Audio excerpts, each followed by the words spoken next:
to Roundtable Live for December 2nd, 2016. I'm BaerTaffy. Hello there. Hi. I'm here. How you doing? Hey. Joined by Rockley Smile, Mathis Games, and joining us again is Last Grey Wolf. Good to have you back. Yeah, fun to be back.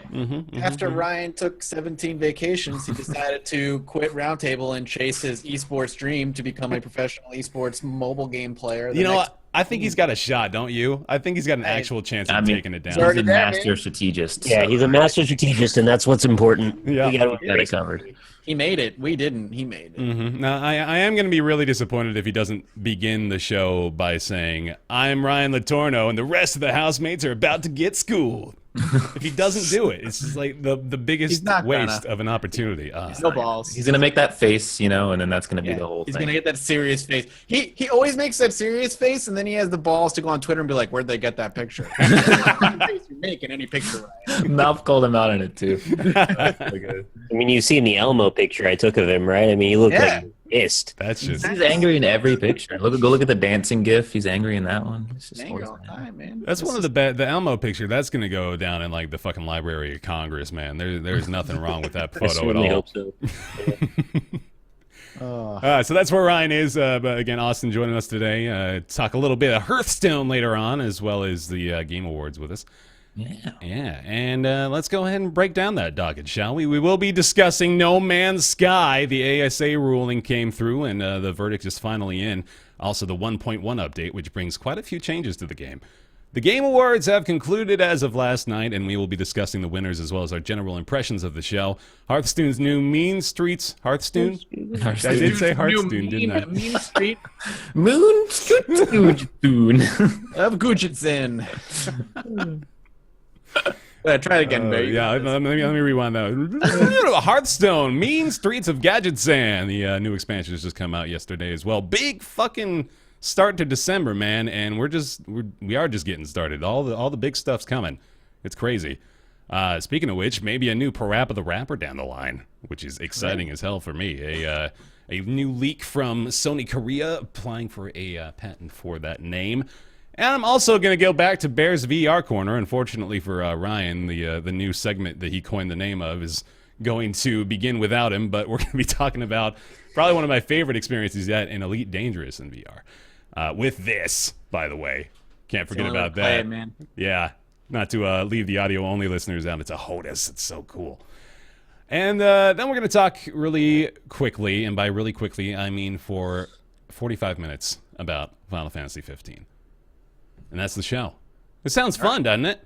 It's always fun. I'm looking forward to the Final Fantasy part. Me too. Also, when Mathis turns his lights on so I can see him again. He's in the Shadow Realm right now. Don't worry about it. So dark.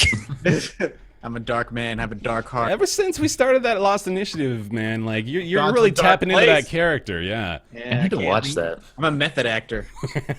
You can't leave. Oh boy! All right, I'm excited. Final Fantasy 15. I'm excited to play, and when I get to play it on Sunday, so it's a good time, man. All right, let's start off with everybady's favorite game, though. It's No Man's Sky. Going back into the news. Hey, this is a big one, though. It's a juicy story. The ASA ruling is in. The verdict is here. Did No Man's Sky lie to you? No, it didn't. I mean, they did, but But according to the Advertising Standards Agency, at least the listing on Steam, this is particularly reviewing the listing of the game on the Steam store, was not misleading. So let me read the pertinent parts of this here. So here's what the ASA was actually investigating. It says a webpage on store.steampower.com seen in September 2016 for the game No Man's Sky. Under the title text stated, No Man's Sky is a game about exploration and survival in an infinitely procedurally generated universe. So that's not the only thing they were examining, but that was, like they go on to state, like, here's what they said they were. The issue was 23 complainants, probably many, many more, but those are the official ones they registered, said that the game was not presented or was not as depicted or described. And they ultimately decided that, well, yeah, it was. And when you read this ruling by the ASA, I went in naturally skeptical, of course, because, like, my gamer instincts tell me these big corporate people, they don't understand what games are. They don't know what they're looking for. But yeah, I was pleasantly surprised. And I don't know how much of this you guys have sifted through, but they know their shit. They went into very particular things. Like, let me pull an example out that I was reading. It says, in relation to the claim trade convoys travel between stars, the footage provided by Hello Games shows trade ships warping into systems after traveling between solar systems. We therefore understood that this feature existed in the game. With regard to the claim factories vie over territory, we consider that consumers would understand from this that more than one faction will be present in the game. So they like, they go point by point. They outline all the different particular features that people were concerned about, and they're like, well, okay, yeah, we understand people were looking for this, and we see this example of it, so technically, like they're following through with the promise. There were multiple factions, though. Yeah. Different alien races. Mm-hmm. Technically, yeah. I think there's a lot of technical truths that they probably found. But ultimately, I guess, really what to take from this is the agency, which, I mean, this is also a very reputable agency in the UK. Like, a lot of people look to them for their rulings in these cases, and they aren't really having much of a problem with it. So it seems as though we have a bit of a standard to go by here as far as whether or not our outrage has been blown out of proportion. So I don't think it's been blown out of proportion. I think by the books, perhaps the Steam listing page follows the rules technically, but it doesn't dismiss everything they ever marketed or showed or talked about in any interview for the 2 years that both the developers and the media decided to blow up and be like, this game is going to be the second coming of Christ. So I think it's a little give and a little take. Just because they're found innocent does not mean that they're also not guilty, in my opinion. Sure. I mean, the big one was the multiplayer thing. Like, I think that's the big asterisk on everything. Like, oh, you can play with your friends and maybe find them on other planets, except actually that's completely not true at all. Right. You cannot do that. Well, we're getting closer to 1.0 release date with this new beta update. Yeah, so let's talk about that, because there are two sides to this coin of now where I mean, it's certainly, like Mathis said, it's justifiable to say that, yeah, no, they're still misleading us because this only really reviewed these particular things. But luckily, they are kind of beginning to address a lot of those issues. And the little debate Mathis and I had on Twitter was, like this is too late. Clearly, if this is an early access game, we have every right to be stoked about the 1.1, but. Yeah. Well, it should have been a 0.8, let's say, So just coming in from my angle before we get deep into it, Yeah. I watched your stuff. I watched your video, which was quick and hilarious and just looked like fucking no man. Yeah, let me go ahead and just show that off while you're talking here. And then I went and read what the update is, and it's an impressive list of things that they're attempting to add. And then I went and I started reading articles and then obviously the subreddit to see how the gameplay was. And from what I can tell, is everything good? Oh yeah, you're good. Go ahead. I'm gonna fix it. So what I can all over you. What's happening? I don't know what's happening. My hair, don't die. No, from what I read, I don't know if they fixed it. Is like this patch introduces new modes. One of the modes is survival mode, which would be the mode that I'd probably be most interested in because it probably is the most game-like of the modes. But I'm told, or from what I read at least, when it was launched, survival mode is goddamn near impossible. It's like impossibly hard. Yep. It's almost impossible to even get off the initial planet. So whatever balancing was done, whatever quality testers they said they hired, apparently didn't do a good enough job because apparently it's still ridiculously difficult, like to even start survival mode, which sucks. Yeah, no, you're right about that. I mean, I only really did it for a half hour myself, but I've been, reading and watching people who attempted to do it, and it's pretty friggin' ridiculous. You can't even get to your ship, which was the issue I had the first time I played No Man's Sky. It was like, it took for fucking ever for me to even get to my ship, and now there's a game mode built around that. The idea of it being a pain in the ass to do so. However, I will say that I had a really positive experience with the 1.1 update. I'll introduce the caveats of I'm probably speaking comparatively to my experience with 1.0. But 1.1, I began to see the potential for a lot of fun in this game. And I jumped back in. I started looking for a way to build a base, because that's one of the new features. You have this very, very rudimentary and very simple but satisfying base construction feature. And that works pretty well in my opinion. I like the way that they do it with the mechanics that they have in the game. Like it's the gameplay loop needs work. That's what we understand fundamentally, right? Where there's not a lot of fun to be had with what you're doing. in No Man's Sky. I hate. I don't hate it, but I understand it, rather that I come at this from a very fuck this game standpoint, and I don't mean to, but at the same time, I'm just kind of that person.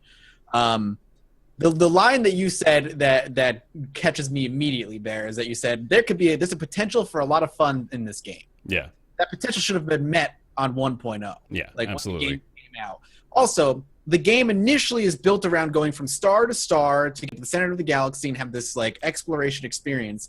Now they're introducing base building into the game, which sets a state of permanency to stay on one planet. I feel like I don't know because I haven't played with it too much, but that feels like it's a contradiction to what the initial game was meant to be.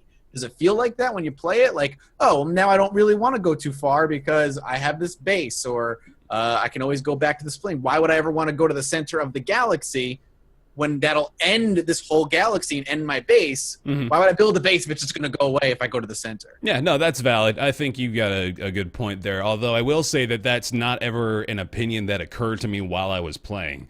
So I think from an outsider's perspective, it's really easy to have that mentality, and I don't disagree with it. But when I'm playing No Man's Sky, I use it as just a complete zen out game, you know? And I think that was from the get-go, maybe their aim for a lot of people was to provide just an extremely passive experience.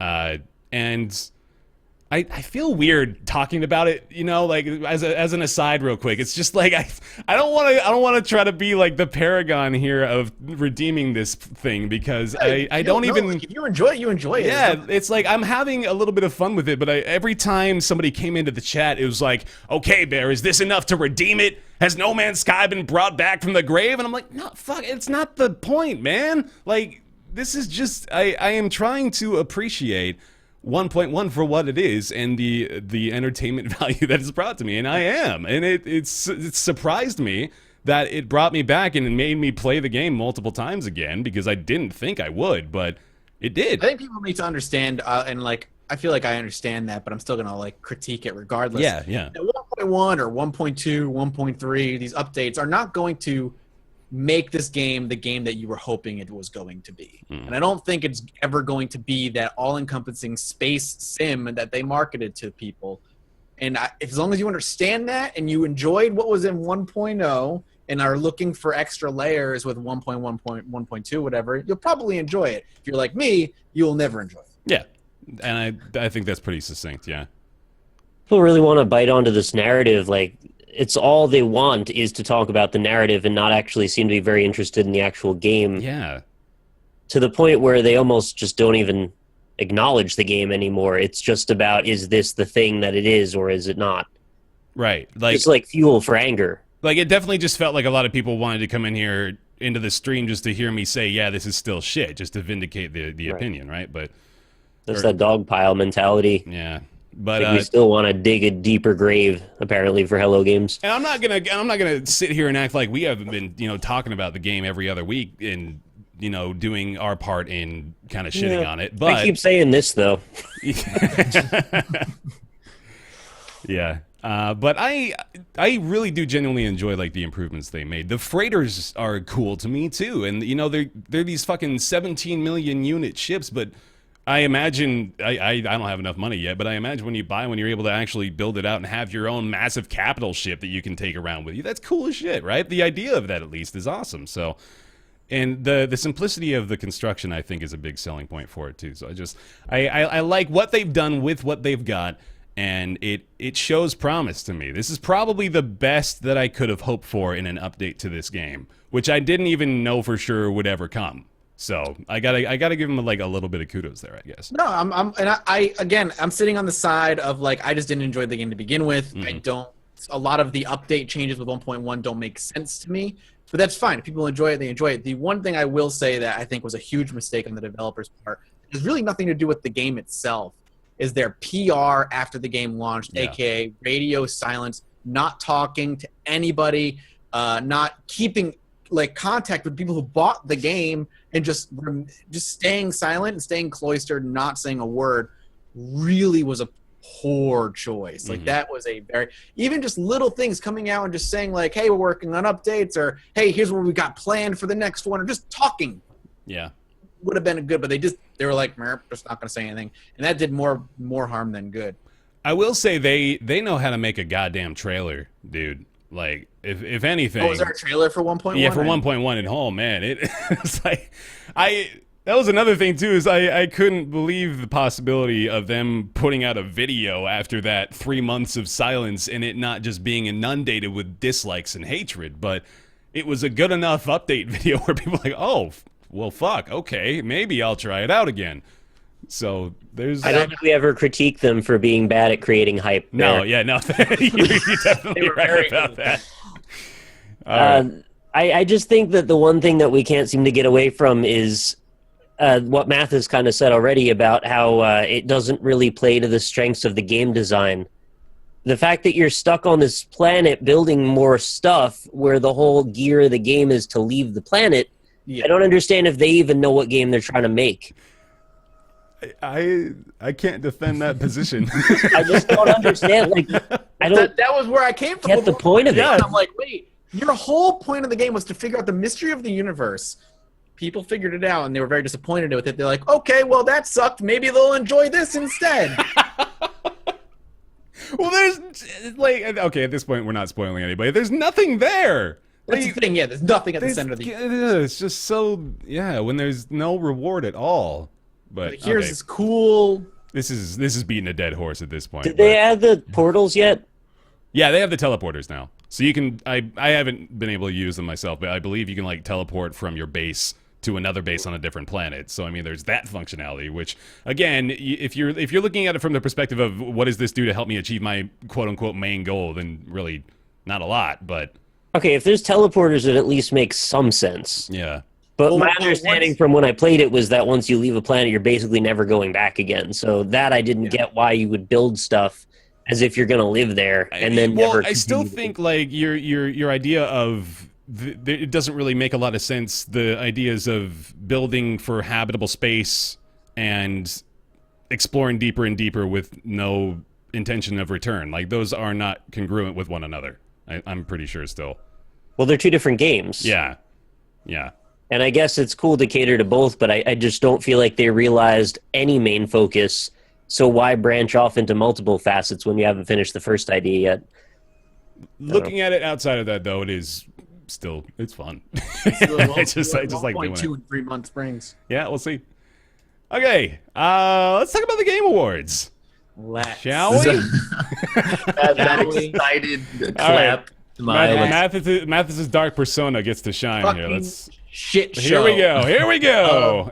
So it was the third year of Jeff Keighley's Game Awards. The first year was corny as hell, but there was something cool there. I liked the idea of a Game Awards show that was like the serious Game Awards, right? Getting away from like what other Game Awards did we have? Spike TV had them for like 2 or 3 years, I think, and then oh man. So that last year's was like forgettable. I don't know. It was just not very good. I thought it was okay. And this year's was horrendous. Oh boy, it was bad. What it reminded me of, the whole show reminded me of what early 90s video game commercials thought gamers were. That is apt. Yeah. Like that is what hit me. And I was like, you all still think that we're like these radical gamers, fuck the system, like kind of people. Watch Dogs 2 like certainly seems to think Watch that. Dogs Yeah. It was ridiculous. And at one point, they were treating us like at the beginning of the show. Oh my god! So they had this 20-minute pre-show before the show started, and they had these weird, cringy, and I like mean the word cringy, awful skits that they were showing. I didn't like see this these. guy who thought he was pretending to be like a T-shirt designer, and he was like talking with a really weird speech pattern, like he was being really awkward and nerdy. So they're just it's like nerds, and then like halfway through they're like dicks to the mouth, asshole, women, fuck 'em. Like back to video games. I was like, okay. Oh, don't forget, like it was 60% ads, 20% previews, and 20% awards. That's what the show was. What was the cringe percentage? 100? Don't. No, the show was 100%. Don't assign it a radical. fucking cringe percentage. I don't want to be the podcast. It's like, here's the cringe percentage on this one, man. Fuck this. I think we should do it for everything we do, including video games. Like the problem with it was it was basically the advertisement awards. The whole show was just commercials for different things and plugs for different games, and you had the freaking Razor Man, like That thing. Can you give me some backstory to Razor Man? I want to know more about this guy. We want to know more about this guy. How did he come to exist? I don't know. Like, it was like that hits me as like, are we back in the 90s? Like, this guy would have been in a 90s commercial for razors. Like, that's what he would have been doing. It blew my mind. We had freaking Blizzard developers making dicks out for Harambe jokes. Like, it was just ridiculous. It's like a Ubisoft conference almost. That's a good point. The thing about the advertising too is that it wasn't just that there were ads or that there were a lot of ads. It's that the ads were relentless. It was award, ads, here's an award, ads. It's just like it's weird because we're reasonable. We know things need to be paid for, and we can respect some advertisements. We can respect commercial breaks, and we even like when we see new trailers and ads for new games. We'll watch those and we'll enjoy them. In fact, we get excited about them. Death Stranding, the Zelda, new Rocket League stuff. We like watching those, and they are still technically ads. But instead, no, we're cutting to the new Assassin's Creed movie. Go watch this. Okay, Here's some more awards. But do you really want to watch the Assassin's Creed movie? Because that's coming out. I'm going to remind you again in 10 minutes that this is still happening, and you should go watch it. Michael Fassbender. Legitimizing this movie. You didn't overdo it. You did all of it, and it just turns everyone off when you do it like that. Like, you can advertise, you can have a healthy mix, and you did not have a healthy mix. Like, even the musical guests outside of there were 3 musical guests. One of them was like the musicians who did the Doom what's his music. name? That's gonna bug me. Yeah, sorry, it was look awesome. it up. Yeah. That was cool. Then there was like 2 like major rapping segments, which again, it's not a big deal, but they themselves were part of like a marketing ploy, in that they were like skins in Gears of War 4, and that's the reason they were like they're doing their shtick or their. They have to tangentially attach everything to the video game industry because they can't actually find things that naturally fit. Yeah, it was fucking awful. It was just bad, and like it just didn't fit either. Like, it just didn't fit or feel like it belonged in the show. One of them, I don't know. I mean, it was like the last one. Like, he's up there rapping and shit, and then there's like just dudes playing like on arcade cabinets in the back, and at the end of his song, he went, "Gamers." Like, there we go. You're speaking to me now. Good job. I'm so tired of this shit. all right. Dial it back for a second. Let's talk about the actual awards and nominees for a bit, because they won't, right? Oh! I just want to hear about Razor Man. I don't care about video games anymore. Got him. All right, so we got. Let me start from the bottom again here. We got the Trending Gamer Award went to Boogie, so congrats to him. Good job, buddy. Cool. Esports player went to Marcelo David, aka Cold Zero. Bullshit. Best esports team went to Cloud9. Best esports game went to Overwatch. No. Who was in that? Who was Under in no that category? circumstances. CS:GO, That Dota makes 2, League of Legends, Street Fighter 5. No, then absolutely. not. Yeah. What are the I criteria? mean, it's a fan vote, isn't it? So, right Is that away, the fan vote? Okay. I want to tag something that Nick just asked. Like, what was the criteria? Good fucking question. Because they never fucking said what the criteria was when they produced the awards. Actually, a lot of the awards, Jeff Keighley was like, these guys won this award, these guys won this award, and these guys won this award. That was it. That was like it would he would literally be rapid fire 3 awards. minutes of him. Okay, here are 4 awards, and here are their winners, and let's get back to the show. Like, that's not even part of the show. The show should be the awards, you motherfucking idiot. Why don't they just do a Twitch stream and then just run a straw poll every 10 minutes between ad breaks? Right? Hell, I could do that. All right, hold on. Okay, we're having Nick's Game Awards in 3 days. Hell, we're going to do it. They're all going to be Overwatch. Yeah. All right, dope. Okay, so I think we're out of the fan voting segment with that, unless probably most anticipated game was probably also a fan vote, and Yes, that went to Breath of the Wild. So yeah, that's fine. Okay, so best multiplayer out of Battlefield 1, Gears of War 4, Overcooked, Overwatch, Titanfall 2, and Rainbow Six Siege. One of those things is not like the other. That happens a lot in these awards, by the way. It Like, really wow, does. that doesn't make any fucking sense. I was really pulling for Overcooked to take a surprise win here, but I did end up going to Overwatch for best multiplayer. I'm fine That's with them 'cause it's winning this Overwatch. one. That's deserved. All right, yeah, you ready? all the Here are awards the that winners they of all won. the awards. Overwatch, Uncharted 4. Man, you're done. And Pokemon Go. Don't forget about Pokemon Go. Pokemon fucking Go. Oh, my God. Overwatch taking best multiplayer, though, 100% okay with that. That's well deserved. Yeah, I won't argue with that. Best sports and racing game. Okay, so I don't remember if we talked about just this category in particular last time, but Vince Zampella, when he came out onto the stage, I'm not gonna quote him verbatim here, but he said the equivalent of, "Man, I love this awesome category where games like Forza Horizon 3, a very detailed and incredibly graphically amazing racing game, get pitted up against things like Pro Evolution Soccer and Mario Kart, because those are all the same thing. Let's see who the nominees are." I could have sworn he was being facetious, but he was up there being like, "Yeah, I'm totally pumped about this." And that was another critique I have of the awards. Every presenter felt like they were just fucking pulling shit out of their ass. They were like, I don't fucking know. Like, who wins? All right, we're done. Yeah. They didn't have anything intelligent to say. They don't even have the passion to have interest in the award that they're delivering. So, like, why have them? It's all just, here's some ads, and here are the people who will show the ads for you. Bye. Best sports and racing did go to Forza Horizon 3. And Mario Kart didn't win Best Sports and Racing. It wasn't actually nominated. I don't even know why he said Mario. He said Mario Kart. I don't know why he That's wasted. how it's pronounced. Mario. Yeah, Mario. that is how it's pronounced. Mario and Luigi. And the Lexus DLC. Mario and Luigi out now on your Switch. Best family game: Dragon Quest Builders, Lego Star Wars: The Force Awakens, Pokemon Go, Ratchet and Clank, Skylanders, Imaginators. Winner, Pokemon Go.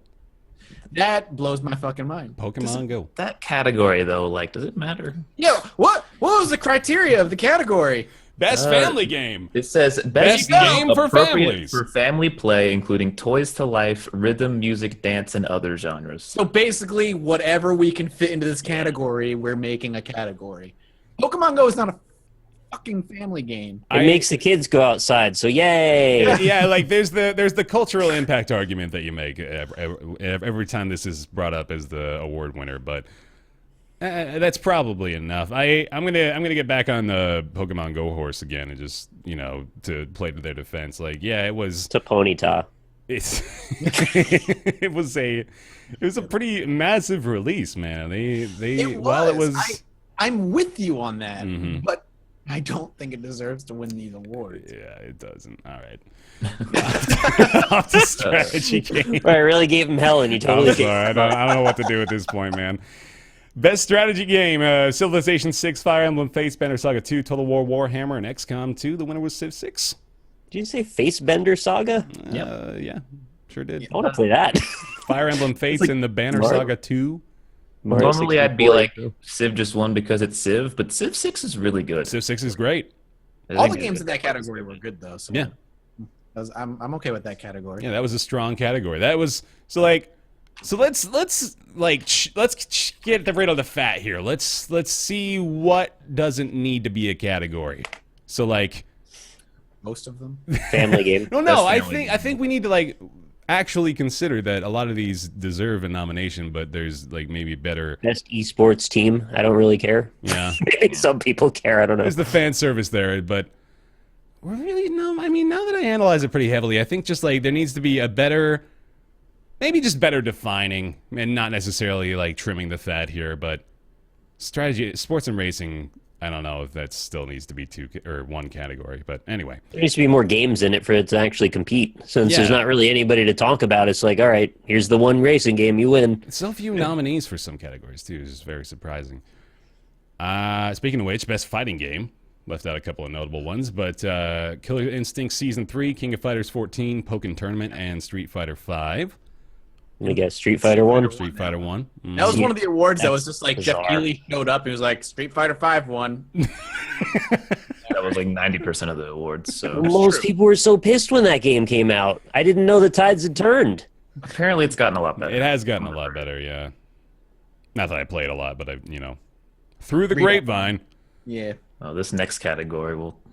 Blow your mind. Yeah, here we go. So best RPG: Dark Souls 3, Deus Ex: Mankind Divided, Witcher 3, Wild Hunt: Blood and Wine, World of Warcraft: Legion, and Xenoblade Chronicles X. Two-way tie out of the 2 expansions. Ultimately coming out as the victor, Blood and Wine. I was just kidding about the tie. I don't know if that's the case, but it is funny that 2 of the 5 nominees are expansion packs. My And one of question them is, won. Nominate that. this You is can't- for like 2016, right? Yes. Yeah. Yes. The category wasn't best MMO expansion, right? Let me read it again with the letters that make up words on the screen here. Best RPG. And it wasn't best single player expansion, right? I don't think so. I think it was just best RPG. Okay. And what one again? Witcher 3, Wild Hunt, Blood and Oh, Wine. right. The Whoa, expansion- weird. The expansion Whoa. pack won that. That literally makes no I can't even be like, yeah, well, kind of no, that you should not nominate that. Oh, but it was so good, man. it's so good, It's but so that does not. good. Don't worry. follow- Gwen will win. You're shafting the rest of the games here in this category because you just want to suck Witcher's 3's How dick. did what How did RPGs? Legion get in there? That's another good one. Yeah, that's not even a role playing game. I mean, it technically is, but not in this kind of sense. I don't understand it at all. Wait, how is it not a role-playing game? I mean, it's an MMORPG. Yeah, this is an but RPG. we consider that a different category. I feel like. Well, first Is of all, that fair enough? that was from 04. This is an expansion pack. I don't feel like that fits in best RPG of the year. Yeah, I guess we just gotta What put Blizzard in else there. would I put in here? What else would I put in this category for best It was RPG? so- What nominees deserve? We might just redo the fucking awards for them. All right. Well, I mean, we're gonna have to That's at how some you point. do it. A lot of We're gonna- RPGs this year. Yeah, that's what Well, I'm trying to rack they my got, brain what, for. 3 listed in there for. Dark Souls 3, Deus Yeah. Ex, and Xenoblade. Yep. I mean, fucking Tyranny came out this year. You could put that in there if you wanted to. I don't feel know what like their there was- cutoff point was. Well, indie games don't count because Indie games aren't real. They're not by Unless Blizzard. Inside was in there, right? Inside is an indie game. God damn it. Yeah. Let's see. could they have waited for Final Fantasy? They'll have I that think next that's year. an RPG, right? I don't know The cutoff- anymore, man. The cutoff date was like November 25th or Yeah, something. so they don't have any of the December releases in here. So Spoilers, I like Final Fantasy somewhat. yeah, we're gonna Someone talk said about that. Xenoblade didn't come out this year either. Really? Xenoblade Chronicles? I think in the US it did. Yeah, it may have been US. It was 2016. Yeah. I guess Star Ocean Integrity and Faithlessness wasn't enough to make it on the nominee list, was it? I mean, I'm not even a huge pusher of Dark Souls 3, but You just I Google feel like on this list, it's really the only one that stands out to me. 2016. According to the internet, Xenoblade Chronicles X came out December 2015. So I guess it fell within the qualification of this year, I guess, if they go from like December to November. All right. Well, there's that. Technomancer came out. Divinity Original Sin 2 came out this year. Oh, that's right. Yeah. That's not out yet. That's not out yet. Hmm. That's out. Tyranny. So there's a few. Yeah. All right. Does League of Legends count? It should. I mean, at this point, fuck it. Why not? So, next is best action adventure game was Dishonored 2, Hitman, Hyperlight Drifter, Ratchet and Clank, and Uncharted 4. So with Hyperlight Drifter being nominated there, that indicates to me that they would have absolutely no Can you problem. list those games for me one more time? Yeah, Dishonored 2, Hitman, Hyperlight Drifter, Ratchet and Clank, Uncharted 4. Okay. What's up? It is a weird kind of category, isn't it? I think that whole genre has gotten muddy lately. Best action. Well, it's certainly interesting that there is best action and then best action / adventure. This is a little Yeah, confusing that's too. weird. Oh, that is weird. Yeah, what the fuck? But, okay, I guess I'm going to change my sentence. I think the adventure category has gotten really muddied as of late. You have to be aware the whole of the industry has kind of succeeded lately in just meshing more genres together. Correct. That's Yeah. kind of where we've gone completely. So putting them into these qualified genre categories, I think if anything, it just makes it more confusing for everybody. I don't know, really like adventure anymore. Like most things are an adventure. Most things have action in them. Yeah. Yeah. Yeah, nothing really falls into a specific one category anymore. It's extremely Well, this should rare. be best Telltale game of the year. Well, if you open the action game category at the By same publisher. time and you look at all those are all just shooters. Like, this is an FPS category. Yeah, and there should be an FPS category. I'm not sure. Well, I mean, that's still, yeah, that would probably still work, right? Best first-person shooter. Yeah, that's Didn't they have to give Doom an award at some point, or is that not on here? Oh, no, they got him. Well, okay. Well, Oh, first okay. of all, yeah, best action adventure game did go to Dishonored 2, so I Yeah, suppose I'm kind of okay with that. no problems there. I hope this isn't just turning into like our game didn't win, so we're pissed. I'm pretty think it sure is. it's not, but I don't think Like, we structurally, it's just bizarre. I don't really care who wins what. yeah. Yeah, I'm with you. I don't either. It's just the again, it's a lot of the criteria of what these awards are. It's just like, Well, I'll be salty about indie game, though. We can get to that one. Okay, cool. Yeah. Call of Duty Blaze Blue isn't on the fighting game list either. 'cause Yeah, that's just that's something you noted last time too. Best action game: Battlefield 1, Doom, Gears of War 4, Overwatch, Titanfall 2. This is just the FPS category, and Doom took it. So congrats to Well, them. there you go. The Doom music performance was fucking great. The mix was a little off in the beginning, but it was awesome. That was a good part of the show. Best VR game: Batman Arkham VR, Eve Valkyrie, Job Simulator, Res Infinite, and Thumper. The winner was Res Infinite, which I have not tried out yet. So. I can't be like, dang it. No, yeah. Dang you kids. It's probably great. I don't know. I haven't played it either. Yeah, no problems there. See, that's an easy category to determine the qualifications for. Yeah. Best mobile and handheld, another one that might even deserve to be separated at this point, probably does. It definitely does. Clash Royale, Fire Emblem Fates, Monster Hunter Generations, Pokemon Go, and Severed. This is maybe the only one I have a real problem with the winner of, because it went to Pokemon Go. It did, yeah. And I mean, Clash Royale it's a cool, fun game, man. It's pretty damn popular. Mobile game category, like handheld DS, like what that category. Yeah, that It's not absolutely. like there's a lot of games that come out on mobile phones or handheld. I mean, if you think about it, what is there, like maybe 2 million. 2 million? Yeah. Yeah. Right? Look, I'm tired. For a second, man, you had me. I was like, you're fucking kidding me. No, that's what I do. That's what I think. Yeah. No, I gotcha. He's the only one among us who can fake tears and really, get us down to earth again. I'm still on the page that, like, mobile games to me are just in a whole nother world in the game. Yeah, they are. They're totally designed. They're designed with an entirely different idea in mind as to how the player is going to interact with the game and what they're trying to deliver. Mm-hmm. How can you even put up Monster Hunter Generations against fucking Pokemon Go and Clash Royale? There's just no comparison there. Yeah, and I don't even want to suggest that Clash Royale should have won it, because I know that Monster Hunter Generations, people were going crazy about that game for a couple of months, and then It's super good. yeah, and then Fire Emblem, I'm pretty sure had a big following early on in the year too. So it's just Also excellent. Yeah. it's really surprising there. But again, hard to deny just how many people love Pokemon What's Go. your criteria for handheld mobile games? Well, can you see the screen in your hand? Yeah. It qualifies. There we What's go. the Switch going to be? Is that mobile Yeah, now? if I play the my Wii U God. on the thing, does that count? Fucking 2017 awards are going to be even more confusing with the Switch. Put Wii U games in there. I can take the tablet into another room. That's mobile as hell. We used to have Bayonetta 2 wins. we had fucking best Xbox, best PS4, best Nintendo game, and that's obviously not going to be a thing anymore because there's not enough nominees or even games to become nominees. There's no Where's the exclusives? there's no exclusives anymore. So pissed. Up to best independent game then. We got Firewatch, Hyperlight Drifter, Inside, Stardew Valley, and The Witness. No. I'm No. totally No. A-okay. This No. is here we Under go. no Yep, we are circumstance. good. On to the next category. Inside no. takes it. No.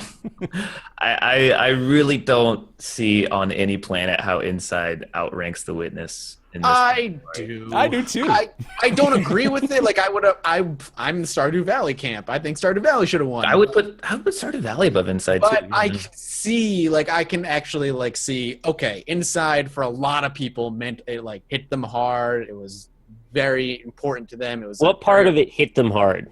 I don't know. I didn't play it. I'm just saying. Oh, the big blob monster part. It wasn't. Yeah, it wasn't more of a. It wasn't necessarily like, oh, I really had an emotional connection with this. It was just, oh, I really appreciate this as a game. When the little boy merged with the blob symbiote mass, my heartstrings really tugged. At Really that point. reminded me of my days on the farm with Ma. My Use issue the Stardew Valley there. to condense my argument is I think Inside is a game that we get once every year or so, and The Witness is a game that we get once every decade. We're not going to get another game like The Witness for a long time.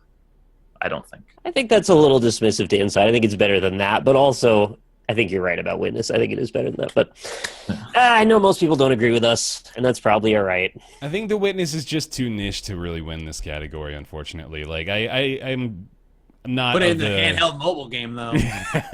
I didn't really enjoy it personally, but like that's neither here nor there. It's just I think Inside was it had the limbo cred, so had a little bit of just momentum going in there, and well, I guess Jonathan Blow has a similar reputation too, but maybe just not as many people.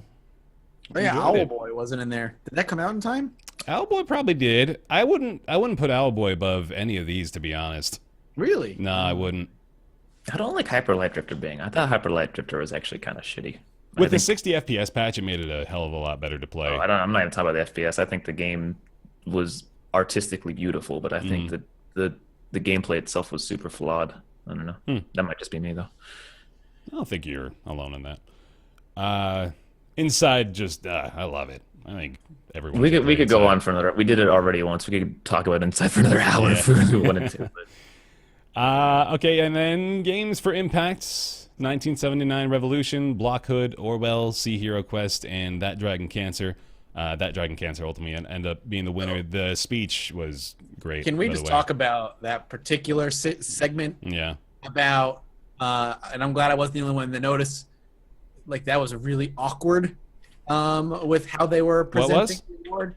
How Matt, Pat, and Justine were like smiling and like laughing and handing this guy who's like very clearly on the edge of tears like an award, and they're like, yay! This guy's like trying not to break down on stage. Yeah. His speech was amazing. It was really, really good. But that whole transition was just like, all right, dude, like, stop, like, back away. Just give him the award and walk away. He needs his time.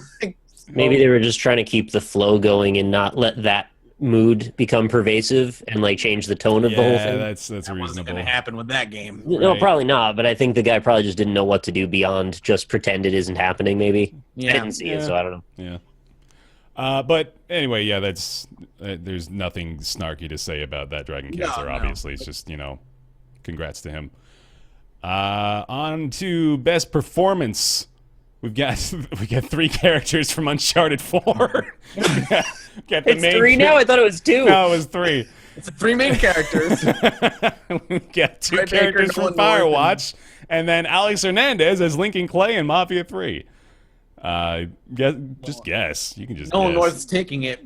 Nolan clearly. North. I think this is actually an important category, though. I think there's not enough nominees that we have for it, but I think the category itself is actually I agree. Yeah, me very too. important to recognize, because it's like acting. It just is acting. It's tough, and it deserves recognition. There's this is obviously a controversial topic right now because there's people jumping on one or the other side of the fence in regards to the voice actor strike and who really deserves the credit and blah blah blah, all that stuff.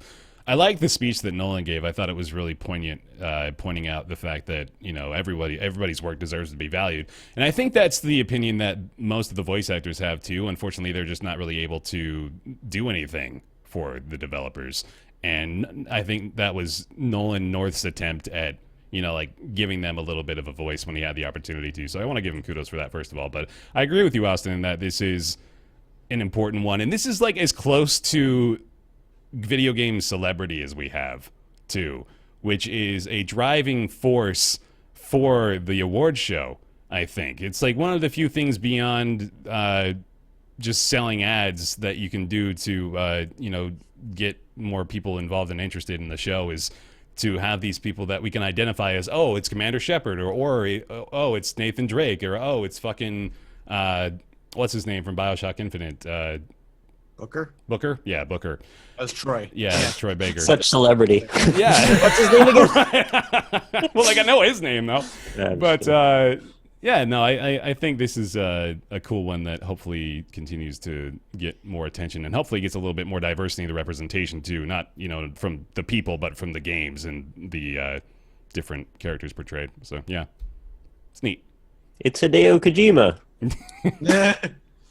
playing Hideo Kojima. This is going to be a Hideo Kojima game where you just like you navigate through his body, like in this fucking octopus ship or something. You're just floating around his bloodstream. Just pass all of the crazy things that come out of his mind, man. flowing through his bloodstream. All right. Yeah, Nolan North did take it home for the Nathan Drake role, though. Best music and sound design for Battlefield 1, Doom, Inside, Res Infinite, and Thumper went to Doom. Which, I'm down with that. Yeah, totally fine. Best art direction, Abzu, Firewatch, Inside, Overwatch, and Uncharted 4. Inside one, right? Inside took it. Mm-hmm. I would disagree with it, but disagree I with that can one? see it at least. Who would you give it to out of those 5? Probably Abzu. Yeah. Abzu was fucking beautiful. It was.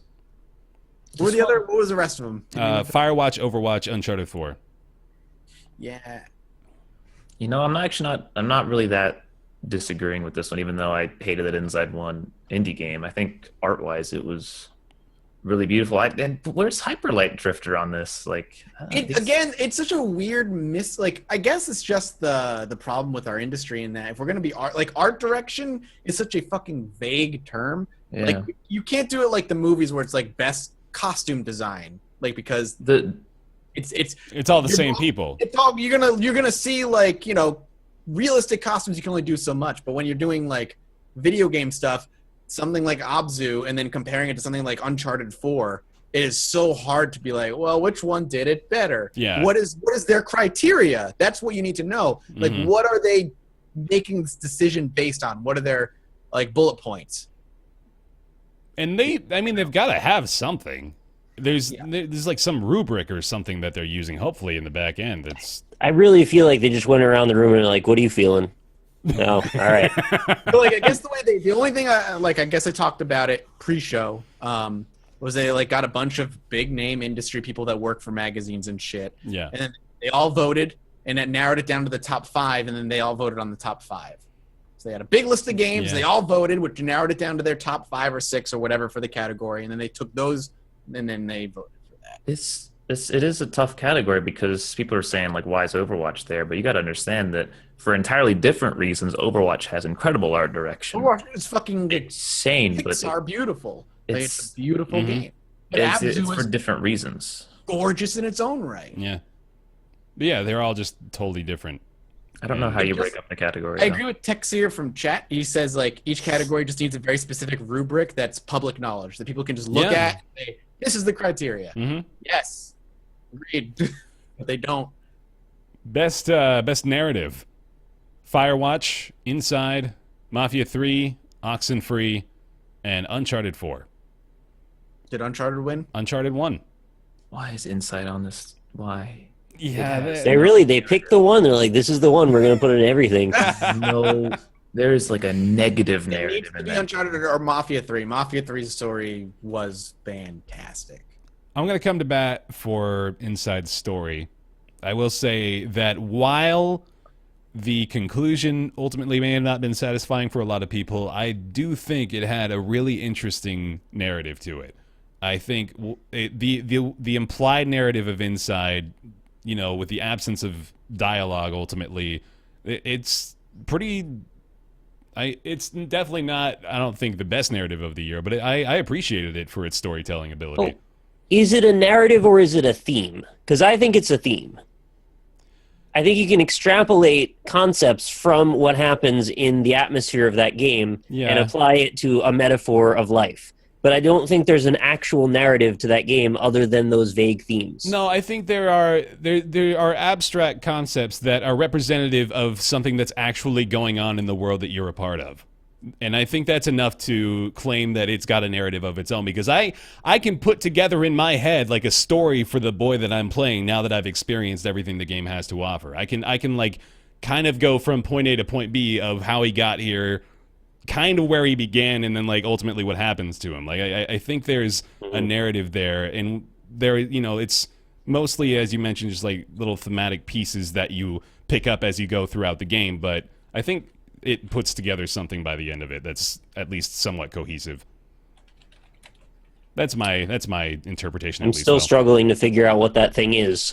Yeah, no, it's we've talked about it. I can't figure it out. It's open to interpretation for sure, but I don't know. I think it was, you know, it showed enough of itself to allow me to make the connections. Best game direction, which was another one that people struggled with the definition of. That was Blizzard nominated for Overwatch, DICE for Battlefield 1, which just nominate the games at this point if you're saying it's for a particular game. DICE for Battlefield 1, id Software for Doom, Naughty Dog for Uncharted 4 Thief's End, and Respawn for Titanfall 2. Blizzard took this for Overwatch for Best Game Direction. I think there's a lot more companies that could be on this list. I think Psyonix for Rocket League could be on this list. I don't know if they would have qualified, though. That was... What was the criteria? Well, that's for best studio, I guess. I don't know. This category I think needs to be split up. I think it was like it's just game direction for games released in 2016. I'm pretty sure. What is it? What is game direction? I have no fucking idea. That is my question. What do you mean game direction? Yeah, I don't know. I can't wait to see the award for Best Margle Flarp. That's going to be a good one next year. It's a really close race. Take off game direction to say best studio, and I think that would be a way better category. I think that's what they did last year too. Isn't it? Yeah, that sounds like what they did. Was this the award where he's like dicks out for Harambe joke, basically? I think so. Yeah, I think it was this one. That might have been when they won Game of the Year, though. So let's get to that. Game of the Year: Doom, Inside, Overwatch, Titanfall 2, and Uncharted 4. And first of all, yeah, Overwatch wins, right? Yeah, Overwatch wins. Fucking stupid. No, I'm okay with that. Really? Yeah, I'm okay with it. I think my bigger complaint is that list doesn't make fucking sense to me. What's that? For Game of the Year. I think Overwatch deserves to be on that list. I'm not saying, I don't know if I think it deserves to win. I just think it deserves to be on the list. I don't know if Titanfall deserves to be on. Yeah, I think it does. Year. I do. Titanfall 2, man, it shocked me. Really? Yeah. We played through the same campaign, right? Yeah. There was like great moments, but it wasn't like they could do so much more. Regardless, I don't think it deserves to be on the list. That's fine. That's fine. Inside, no. I don't know if it deserves to be on Game of the Year list, dog. What else was on that list? Uncharted 4 and Doom. Yeah. Okay, I'm cool with those two. Like it's like, oh, we got to get an indie game on this list. What do we like? I'm with Nick. Nick's like, I've got to put it on everything. Just fucking Inside. Is this the end of the? Is this the aggregate of the end of the tournament where they go? These are the ones that won the most. So let's give the award to Uncharted for winning the most awards. Except Titanfall's on there. Yeah, and Titanfall is like only right, but it didn't win anything else. But why? I don't know. Titanfall didn't win anything. That kind of disappointed me. Titanfall 2. This is why I think Overwatch should have won, though, because... You know what wasn't on the RPG list? The Division. That should have been on the RPG list. Really? It's an RPG, dude. All right. I think if we're taking every aspect that makes a game good and saying, you know, it hit all the marks, I think Overwatch is the only game that I can say, yes, it does everything pretty much correctly. Why wasn't Witcher 3 on that list? I don't know. Blood and Wine. Come on. But I can pick flaws out of every single other one of these games, I think. But Overwatch is so polished and I'm not disagreeing with you. I think it deserves to be on that list. I don't know if I think it deserves to win, but I do agree that definitely deserves to be on that list. I just don't think Inside deserves to be on that list. I don't think Titanfall 2 deserves to be on that list. Do you think there's other games that could be on the list that you'd put there? Yeah, you got to sub them out, man. No, I would put something like I'm surprised Deus Ex wasn't on there. Deus Ex was excellent, and I think that was a really, really good game. I think that deserves to be on it over Inside at the very. Put Dishonored on there? I would. I think after playing through it, I would put Dishonored 2 on there. Dishonored 2 was an excellent game all the way through. What else have I played this? There's so many games that came out. No this love year. for Watch Dogs 2 in any category. I don't think it came out. That game in time. came out. It didn't come out. Oh, did it come That's out? just a general question. I didn't know it came out. Remember the Twitch Prime hoodies? They were giving them out for everybody. man. I think Dark Souls 3 deserves to be on that list. Yeah. Like, I don't know. Inside and Titanfall are throwing me off. I just don't know why they're on that list. I'm totally fine with this nominee list for Game of the Year. This is course you are, okay with me. Is Yeah. it- Just a Is it corporate messed up? cog. Man. I kind of question the validity of a game like Overwatch being up against games that try to make actual artistic statements. And I know that's For kind of Game a of the Year, dickhead thing to though- say. Do they do a film of the year? Like the Oscars? Best Best film, movie? Do they? best Yeah, like drama, best and film best or- Is comedy. that a serious question? Do they figure out what the best movie of the year was at the Oscar Awards? Yeah, they do. Well, I'm saying they take all these different. I don't watch the fucking Well, Oscars. they have two categories. They have best drama and best like comedy. So then maybe we should separate. I'm saying, like, instead of doing one best game of the year, why don't we do two like separate categories where we can do something that's like best multiplayer game of the year, best single player They game. do best I think- multiplayer. Yeah, I think what you'd have the only way you could swing it is best game for art and best game for gameplay. I think that's the Oh, I only don't- way you could split it, and I know don't think about even that man. works. Yeah, I don't think that works. That would create so many. That would create way more questions than solve problems. I think of just like, okay, how do we define these games as art versus games as gameplay? Because there's art games with gameplay, and there's gameplay games that have little bits of art splattered among them. You know, so I like Game of the Year. I think it's just fine this way. I don't think this is a controversial category. I think there's a lot of categories that need more definition, but just overall, just best experience. And Overwatch lacking a single player mode is interesting. I will admit that may be a first for Game of the Year, just a multiplayer exclusive title. I don't know if that is actually. I'm interested to find out how many multiplayer exclusive games ended up winning Game of the Year for like major publications. What is the most important thing for a game to have when you talk about an award? Should it be the most fun? Should it be the most artistically heavily influenced? Should it have like what's the undercurrent? For Game of the Year in particular, or Just if you're just asking what's the best game, Yeah. like what do you land on there? It's super subjective. well, for the purposes of the award show, I The most mean, meaningful? yeah, I think it's just Because those are all different competing narratives about which one of those things is the most valid. And sometimes they are mutually exclusive.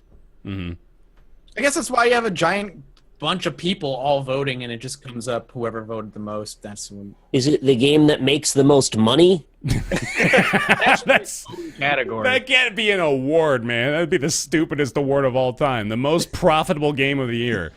Well, capitalists say vote with your dollars. The one that wins the award is the one that got the most votes. No, I Just so chat knows, we gave some of these games more time than they got at the show. the amount of time we've spent talking about these awards in this podcast genuinely may be longer than the amount of time spent talking about these nominees in the 2.5 hour show last night. And the award that really sums up the entire award ceremony is the one that was given to Hideo Kojima. Complete nonsense rambling for 5 minutes, and then he comes up, hugs somebody, and markets his game. That's the goddamn show. I mean, like, all the love and respect to Hideo Kojima For and, sure. and Jeff He's a talented Keighley. motherfucker. Yeah, but just, man, that was a jerk-off session. Like, come on, dude. You can talk about, like, what he did, not how awesome he is for 5 minutes. But, Because they didn't let him in the last one. yeah. I know, but Jeff, there was just no substance to his speech. It was basically like, I want to suck your dick. The award. Like, they could have spent 5 minutes talking about his career and the creation of Metal Gear Solid and Solid Snake and all, like, these things that he did before Metal Gear Solid. They didn't want to get sued by Konami. Yeah.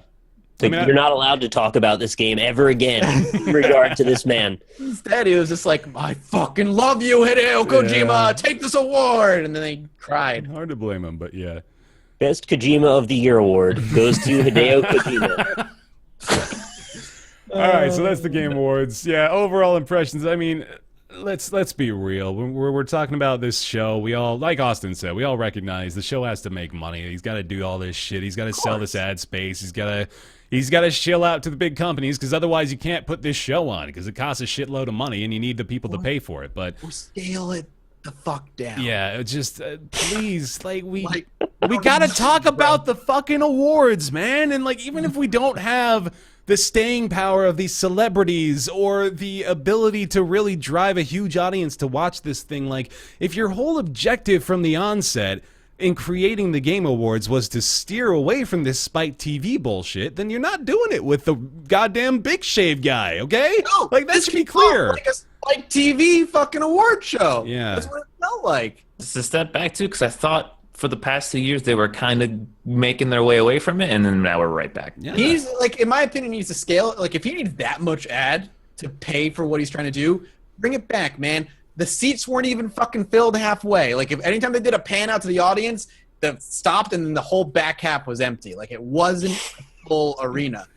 Bring it down, smaller area, just have developers show up and just make it an internet show. Yeah. Like, I would, small. God, you know what would be fucking awesome? Just like Jeff Keighley for like an hour and a half, With just developers. in like, just not even like a fucking stage, just like do a little G4 set, you know, and just bring them on, talk about the games, talk about the nominees, describe what's going on with the awards, how they're chosen, what the criteria is.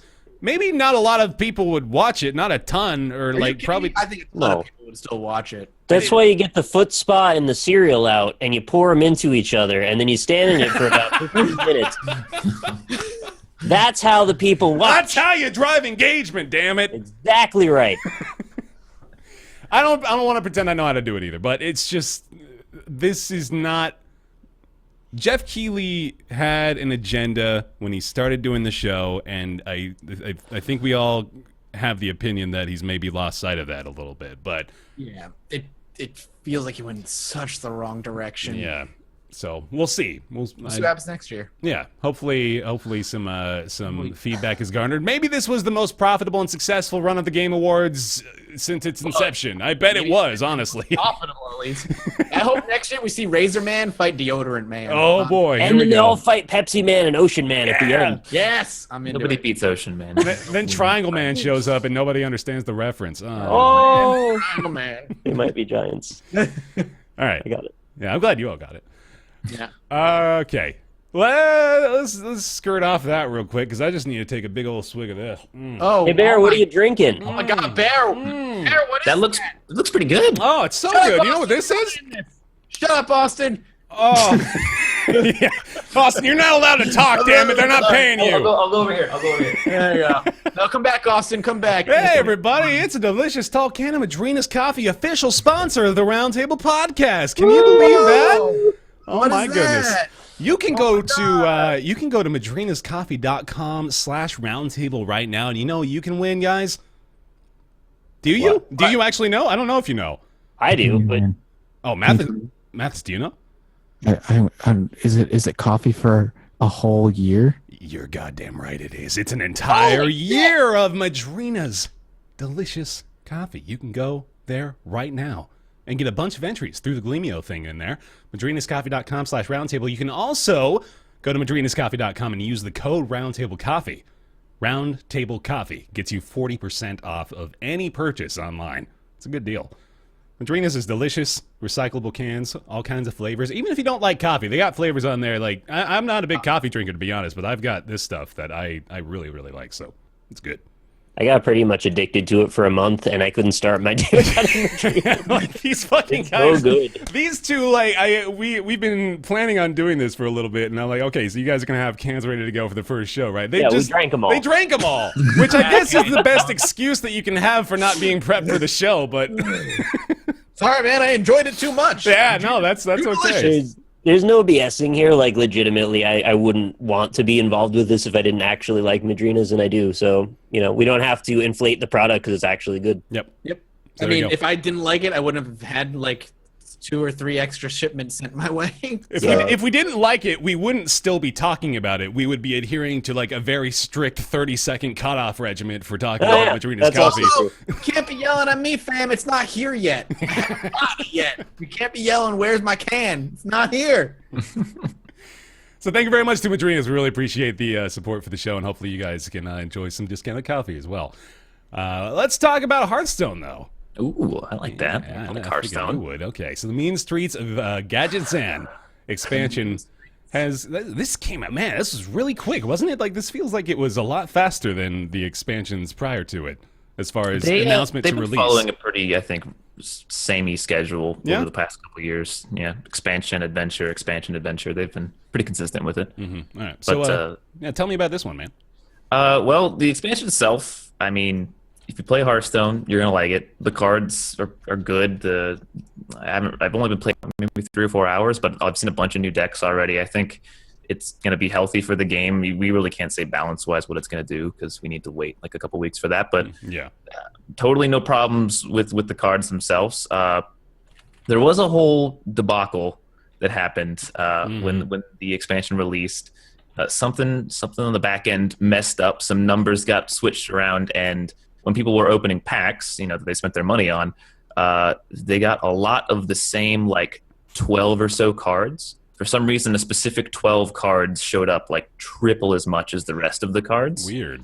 And that sucks because you can only use 2 cards or 2 of the same card. So basically people got ripped off super hard because they got a bunch of cards that they can't even use. They have to get rid of them and dust them. But Blizzard, and I think this shows a good why people like Blizzard, pretty much within like 4 or 5 hours, they're like, all right, we messed up. Here, if you bought packs during this time, here's 33% of your packs back. You'll get extra packs, and you can open those, and that should compensate you for the loss, which I thought that was people were thinking they were going to get screwed over, but no, they got compensated pretty fairly, honestly. Yeah. Don't you wish... This is a bit of an aside, but don't you wish like you had the capability of addressing a problem by just throwing fake currency at it? Like not even real money. It's like a currency that actually helps your product ultimately. It's just all these people having think more cards. Someone's getting the boot for that mistake because yeah, maybe. it does not cost them money to give those packs away necessarily, but it actually does because those are packs people won't be buying to complete their collection. But would now. they have been buying them anyway? Maybe. Yes. Oh well, all right. They would have. People love buying packs. Yeah, people they love do. buying. You should know people like buying. I know people like other buying people packs. Yeah. People love packs, and that really inflated the pack market by 33% nearly on the NA server. So Inflated the pack market. This fucking guy. it's a thing that they know exists. I And played my. if you have a full collection, Ooh, why yeah. would you For buy a that. pack? Right? I guess so. Yeah. But yeah, overall, Mean Streets of Gadgetzan. If you like Hearthstone, you're gonna love it. It's a lot of fun. One day. I'm excited to check this out. I think the 3-class cards are particularly interesting. I'm wondering just how many new variations are going to be created as a result of that. This is weird. I'm looking at the website. I wonder if this is actually accurate right now. There's this little graphic on the screen. It says, crime wave sweeps the city. Here's the breakdown of who's controlling Gadgetzan right now based on who's playing what crime family. I And didn't it's see broken that. down in exact thirds. So I'm wondering if this is just a very strange coincidence or if they just haven't updated this yet. But I thought it would be quite interesting if the entirety of the Hearthstone community decided to exactly separate themselves into thirds and only play in these segments. It would be a good testament. I mean, every class is playable and fun, pretty much. Yeah, they fixed Priest up quite a bit, didn't they? Yeah, I mean, they gave Priest a lot of strong cards this time around, significantly a lot. I can't remember. Like the issue with Priest was that like they had no early game, and they were like, Priest, here's some early game and a board clear for you too. Just take everything. You get everything now. Yeah. Cool. All right, we won't Hearthstone for too long. Yeah, Ryan's not here, so we don't have to. Let's go ahead and jump right over. This is just a quick one, but may get a little bit more information tomorrow during PSX. Apparently, there might be a new PaRappa the Rapper game, and Yeah. dog. I didn't know if I was gonna be the only one pumped about that, but hell yeah, No, I'm pumped. I love PaRappa. awesome. This only comes by way of rumor. So an application for an age rating has come through via Sony Korea for PaRappa the Rapper. But given the context, it does actually make a lot of sense for them to announce a reboot or a remaster at PSX tomorrow. It's coming up on the 20-year anniversary of the first PaRappa the Rapper game, which will be on December 6th. And they also, of course, have been rebooting a lot of their old classic series. So there's the Crash Bandicoot reboot coming around. I think obviously they've got the Tomb Raider games that are making resurgences now too. So wouldn't be surprised at all. But I'd be fucking stoked about that. Modern day PaRappa, that would be awesome. Yeah, I'd love to see a crossover with or Lammy, so you could do both in the same game. Mm-hmm. Like you play co-op and you have Lammy playing in the background and your friends rapping. That'd be great. I'm Hopefully totally. PaRappa will be a guest on next year's Game Awards. Oh yeah. That would be fucking What about sweet, Big actually. TV? Yeah, Yeah, man, no, do that it. would be awesome. That was a joke, but that's a great idea. I would absolutely love to see a fucking PaRappa hologram. Oh yeah, I'd be all about that life, man. That'd be great. Sold, baby. PaRappa VR, how about that? Huh? Up on stage? They got that game, I think, on Steam already. It's like Stage Fright or something, where you can go up and try to do a performance, and the audience will boo or cheer depending on how you do. I have enough of that in my life. Don't you? I'm good. Oh yeah, that's we'll see. I'm excited. That may hopefully be coming down the pipeline. All right. Before we get into Final Fantasy 15, I want to talk real quick. So last week, I talked about a couple of VR games, and I noted how I've kind of been looking for like the VR experience that makes me think, oh fuck, dude, this is it. Like this is what I want a VR for. And okay, I won't preface it that way because that makes it sound like that's what it is. But Elite Dangerous is probably as close to that as I've been able to get yet. And there's a couple of other factors at play there too. So this is probably the coolest gaming experience I've had in my life. I played Elite Dangerous in the HTC Vive with this. This is a HOTAS. It's like hands-on throttle and stick, I think is what that stands for. Do you have the throttle or just I do have the throttle, yeah. It's too big, but it's over there. It looks pretty similar to this one. This is the Thrustmaster 16,000, something like that. Yeah, it's the Thrustmaster, baby. Wait, is Thrustmaster a thing that's funny now to younger people? I hope so. I grew up with Thrustmaster sticks. Yeah, man. Come on, it's Thrustmaster. Yeah, it is. That's hysterical, dude. No. It's great. Masters of Thrust, there's nothing best funny name about ever. that. Goddamn. So I play. Okay, I'm super glad you found Elite Dangerous in VR, baby. it is so awesome. I cannot play that game not in VR anymore. Oh yeah, no, Period. it ruined it for non-VR for sure. Like it's not even close. So there's that. There's the VR, the HOTAS, and then there's voice commands that I set up as well. I don't know if you ever played around with this, but I ended up getting those working I used too. two different programs. Which one do you use? I did Voice Attack. Yep, Yeah. that's like the best one. Hmm. It works really well. I don't even know where to begin. It's so My computer fucking talks back. What is cool. voice attack? So voice tech, like you can just do things. So it's really good for combat specifically because in Elite Dangerous you manage your shields, your weapons, your engines, and the more power you have in one, the stronger they are. Get in fights, if like they're behind you or you're trying to get out of the way, you can just be like power to shields, and it'll just instead of having to press the buttons, you just say power to shields, and then the game recognizes that and will just put all the power to shields for you. Mhm. You can do like half power to whatever. You can set up all your own commands however you want. And you just say the command like a few times so it recognizes your voice. And you can have it do a bunch of things. Can you have it say Madden, Madden, Madden, Madden, Madden, Madden, What? Madden, Madden? Yes. Absolutely. Okay, good. The thing with and I'm sure I'll let you take off there because Sure. this is kind of your thing, but the thing that VR Elite Dangerous did for me was really for the first time give me the sense of scale. Mm-hmm. Of just being in a ship and then looking around your cockpit, be able to like look behind you and see like the door and like all the stuff that you wouldn't normally be able to see unless you were playing in VR. Just to be able to look around and feel like you can get up and like walk around And go to a different part of your ship and all that kind of stuff, right? Yeah, that's Yeah. how it feels. And then when you go into like a space station and just seeing how big it is, Yeah. is ridiculous. And moreover, when you have the throttle and stick and like moving it and then looking at your hand in game and watching it do exactly what your hand is doing and then seeing your legs and your body and stuff, it's such a surreal experience. Yeah, no, it's fucking phenomenal. People have been telling me since I got it, man, like the cockpit experiences are far and away the best you can have, and I definitely see that now. The cockpit is awesome, first of all, just like the way that they design it. They also, Elite Dangerous, the developers Frontier, they recommend this particular HOTAS as well. They have a dedicated control scheme within the game for it, so it's super easy. It was really just plug and play, and it was so simple to set up.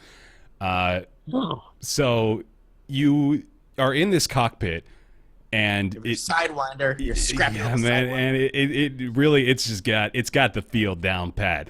You got, like you said, you got your throttle, you got your joystick that you're actually seeing move according to what you're doing, which is so satisfying. You've got your computer monitors to your left and your right that will only appear when you look over to them, which is the fucking coolest thing ever, man. It's so awesome.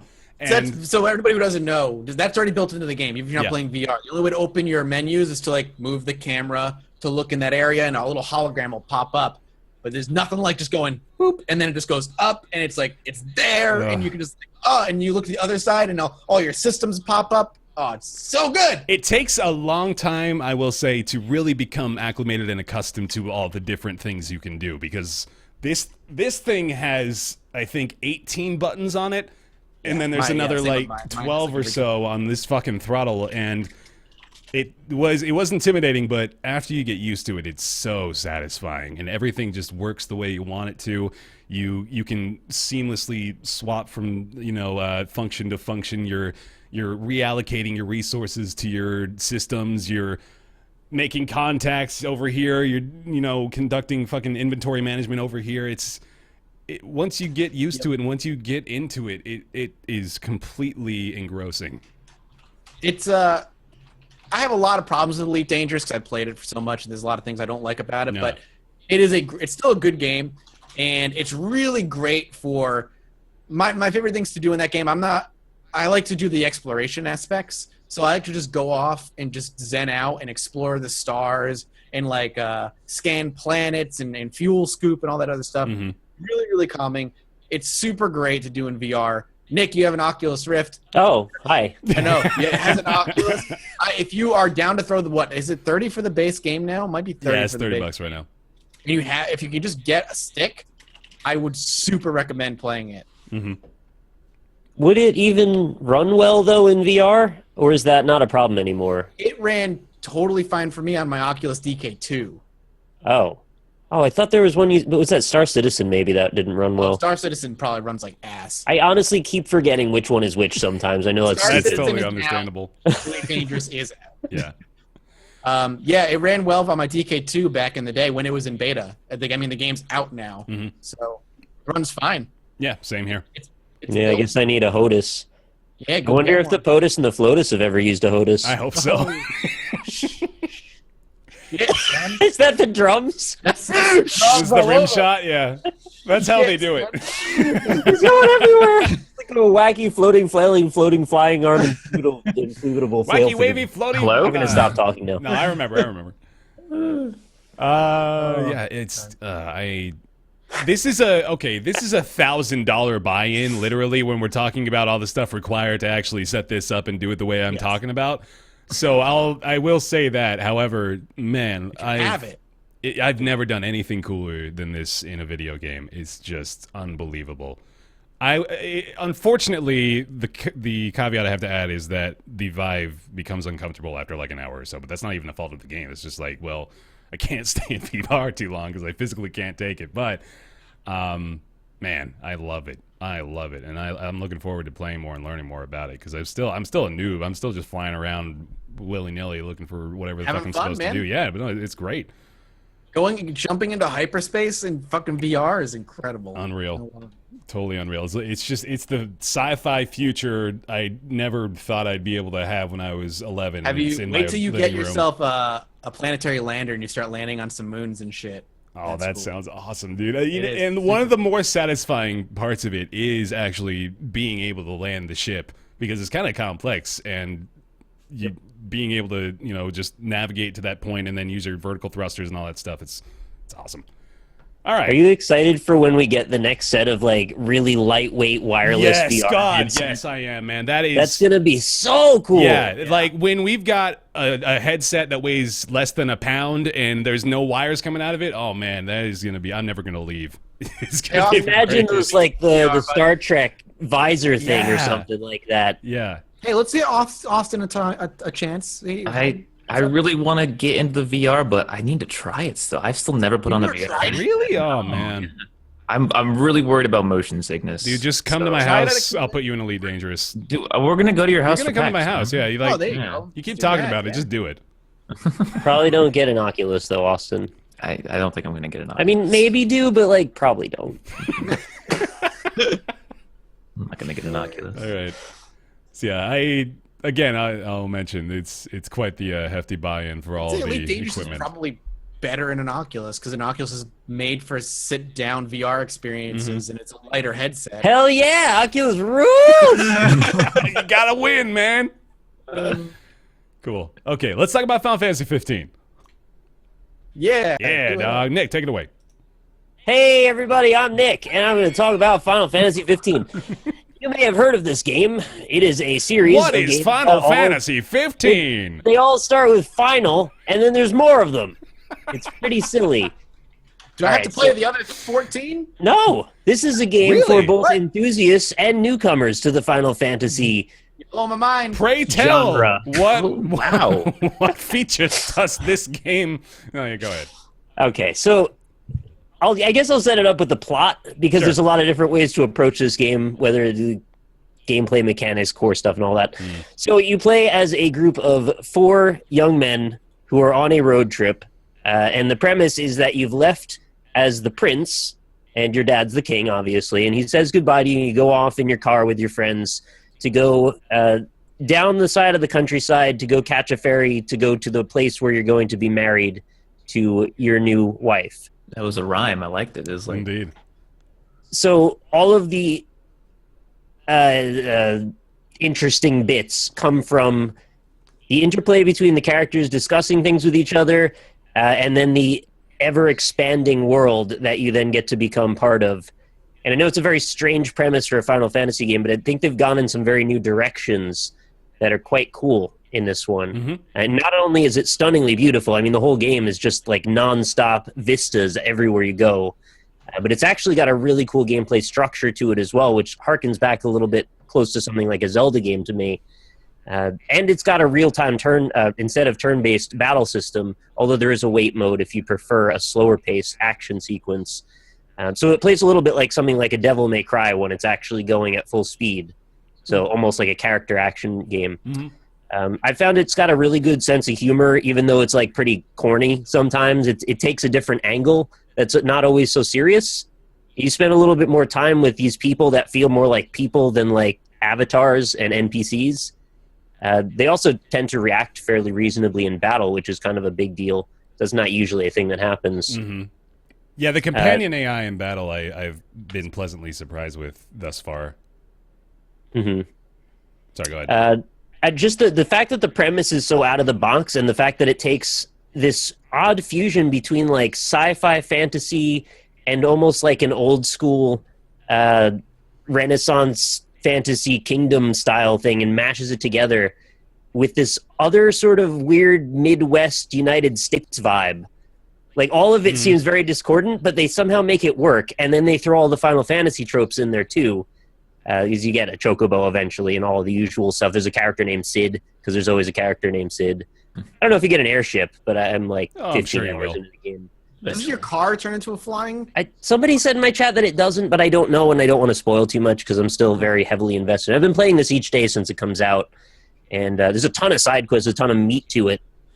Some of it actually feels a little bit like busy work at times, but we'll discuss the shortcomings in a moment. Mm-hmm. I would love to hear your assertions of what you enjoy about it so far.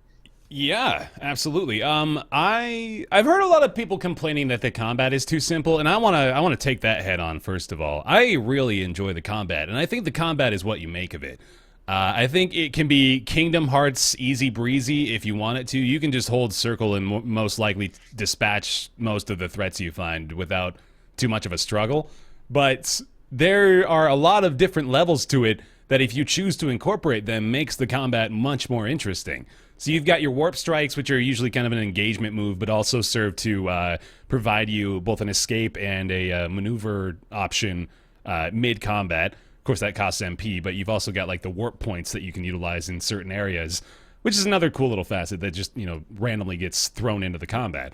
And then what you mean by warp points is you can throw your sword up at environmental points and hang off of them to then get a different view of the battle and then jump back down into it. And it actually regens some of your MP while you're hanging. So there's actually little moments of downtime in the battle. Let your companions do some of the fight for you. Yep. And then you've got your different weapons that you can switch to. Of course, you've got your entire gear and equipment management screens that allow you to switch to upgraded versions of weapons. You can have your weapons modded by Sid, and he can make them more powerful. And you can swap to those weapons on the fly mid-combat. So you can be wailing on somebody with a sword and then switch over to your spear, whip that out, and continue the combo that way.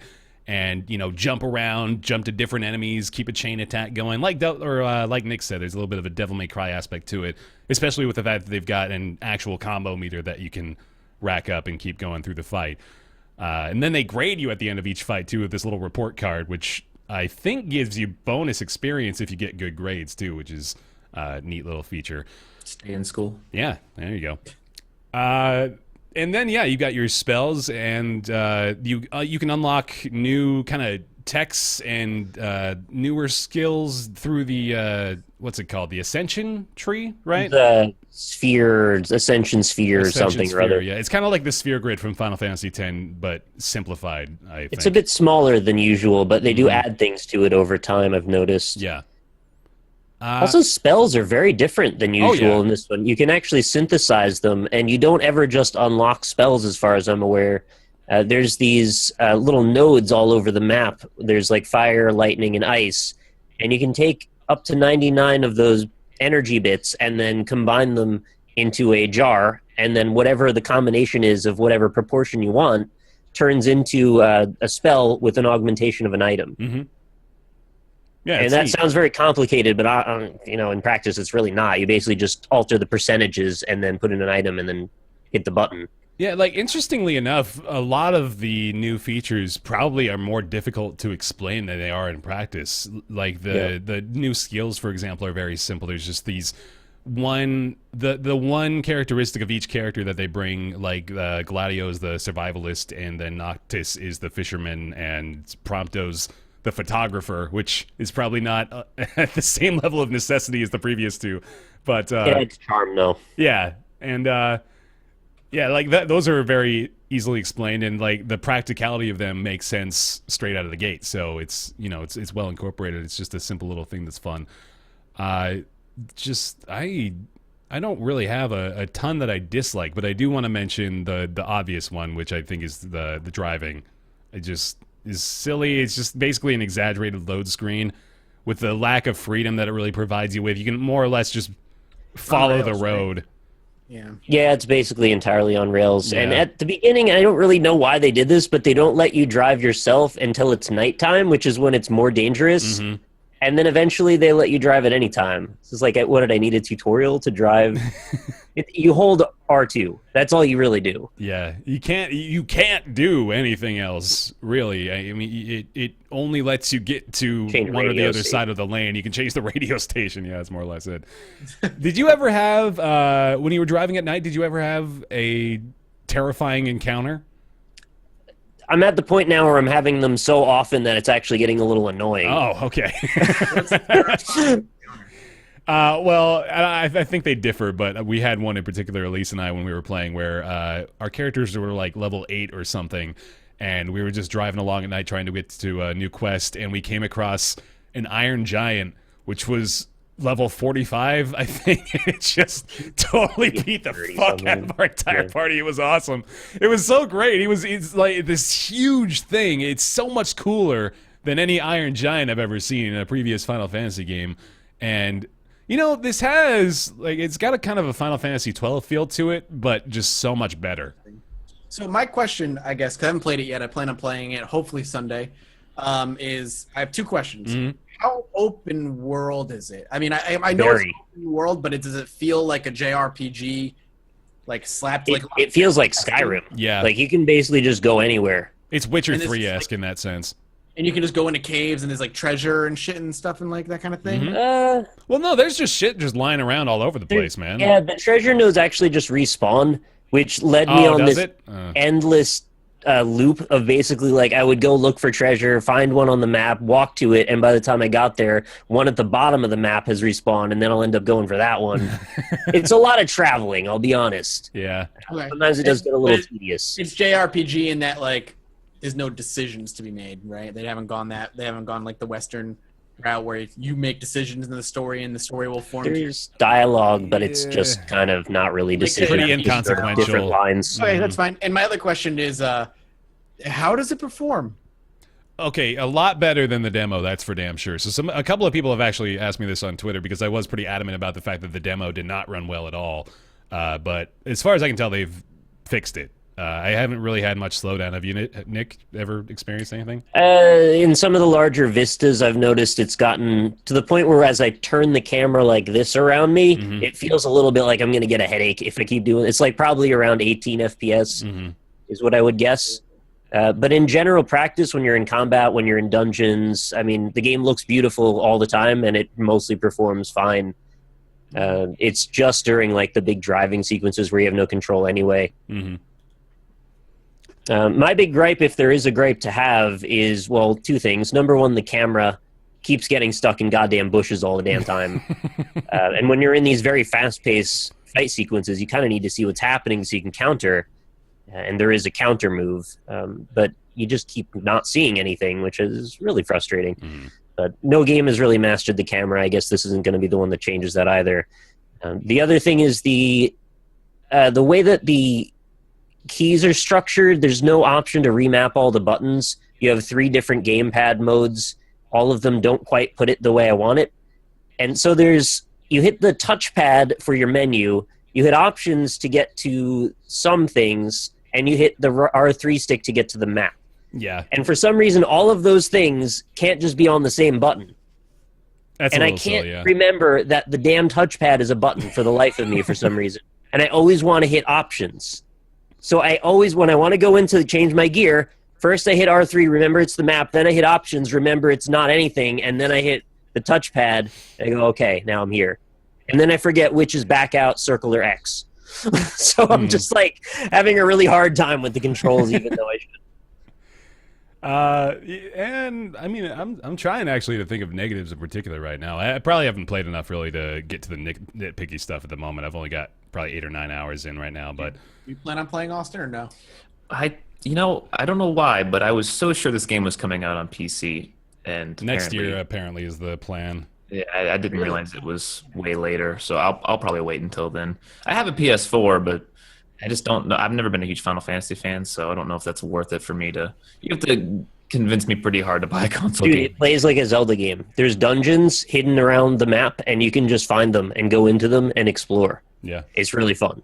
I would think I was the most surprised by how open it is. Like, I'm glad that was your question too, Mathis, because that was probably mine. That was my biggest query going into it, was how much freedom are they really going to grant us? And there's a bit of a mixed bag there in that I kind of wish the driving would be a little bit more free-flowing.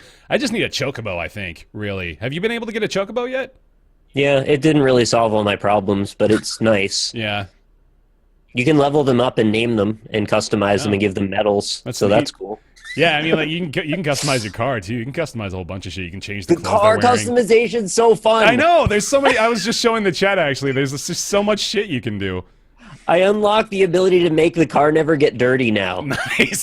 So I painted it white, put on some racing stripes, and then I gave it like gold spinners, and now I'm fucking rocking the shit out of my King's ride. Nice. But it's all on rails anyway. You're pimping out your. Yeah, but it's cool Well, at least looking. we get to look at it now. And have you managed to crash the car yet? You can't really crash it, Oh, though. I crashed it. Did you? I ran headlong into somebody else, man, and I smashed my entire fucking windshield. What, for real? Yeah, I did. That's a thing? Yeah. Oh, I Nick- kept trying. I had to try really hard.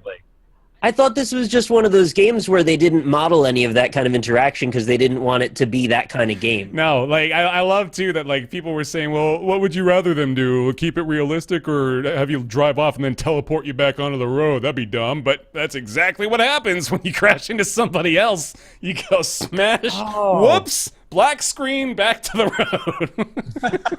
So then there's no excuse. They should have just let you drive wherever you want then. Yeah, so it's silly. Oh, that's disappointing. They didn't just let you drive. Mm-hmm. But the car customization is kind of neat. Loading times also are freaking long. Oh, I heard that loading times are good. Holy hell. No good. Sometimes the missions are literally on opposite sides of the continent, so you have to keep loading for like 5 minutes. Just to load again to get back to where you were. A lot of it is micromanaging the position of where your car is, where your quest is, and what your end goal is. So, like, you can warp to your car, and then you can take the car to warp to a point on the map. And all of those things, you have to line them up. Yep. It sounds really silly, but like it's a large part of the game, unfortunately. There's a skill you can unlock that says gain AP for long car rides, and that was one of the first ones we can like, yep, gotta do that. Do you actually have to drive the car in that case, or can you warp with it? Oh yeah, I don't know. That's a good question. Because there's a loading screen, and there's when you actually drive. And I don't know when it does the loading screen. It's just, maybe if it's just super far away, and it's like, oh, this would have taken you 15 minutes, so we're just gonna warp you there. Yeah, maybe. Yeah, good. It's a ton of fun though. I mean, I am loving it. I think it's maybe one of my favorite games of the year. Late entry. Pretty too. I can't believe how pretty gorgeous. it is. Yeah, holy fuck. It's incredible. So it's gonna make landscapes in video games look really shitty compared to this for a while. Yeah. Like go look at Oblivion after you play some Final Fantasy 15. It's just a freaking matted green carpet. Don't do that. Don't do that to yourself. Coming out. Don't destroy your rose-tinted glasses for Oblivion. Okay. I may have also exaggerated the load time. It really feels long, though. Maybe it's about a minute or 2 minutes. I think it's like Bloodborne length from when Bloodborne first came out. Well, the thing is, it's different based on how far you are going. So it's not like every time you travel somewhere you have to load for 2 minutes. But if you're going from like a place that's literally in game a mile and a half away, it doesn't really take that long. But if you're loading, like Nick said, halfway across the country, then it takes up to 2 minutes. Which is if you die though, it reloads the entire area like as if you were warping there the first time. Well, maybe just stop dying then. Yeah, don't die. It takes way too long to die and come back. Yeah. I've also heard that there's a giant turtle monster that I've heard 2 reports. Yeah. It takes 35 hours of combat to kill. Oh, they did it again! Or 75 hours of combat to kill. It's exaggerated. Somebody went through and like beat it in an hour or something like that. So it's oh, that's fucking good. Because I swear I read that on like Polygon or something. No. Wasn't the last Esper in Final Fantasy 12 took like 24 hours of combat at max level to kill? And I thought well, I don't know. Maybe it's just like if you have everything maxed out and all the best skills and all that shit, then it only takes an hour. And if you are at like level 99 with some basic shit, then it takes a day.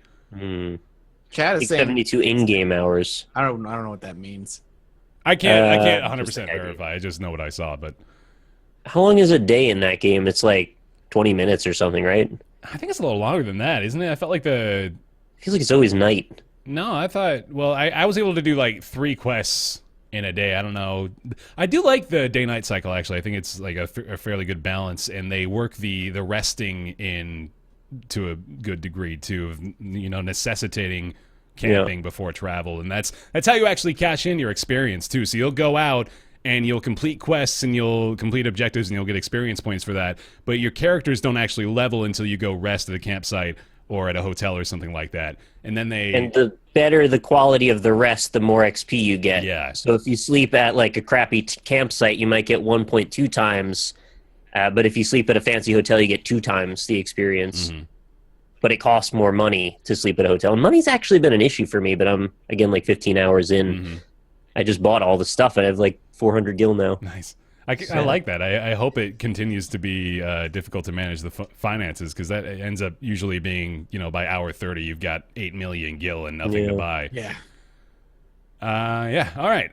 There's probably plenty more points to to nut on. There's probably a lot to nut on for Final Fantasy 15, but we're going to hold off there. Get our nut on. There's a lot to nut on in Final Fantasy 15. There's their back of the box. Back of the quote, box man. quote for you. Right there. Yeah, but right now it is $60. Nothing surprising just came out. That's Final Fantasy 15, and that's going to bring us into everybody's favorite segment. But real quick, before I do that, I just want to mention again this show and all the shows in December are brought to you by Madrina's Coffee, right? Oh! MadrinasCoffee.com/roundtable.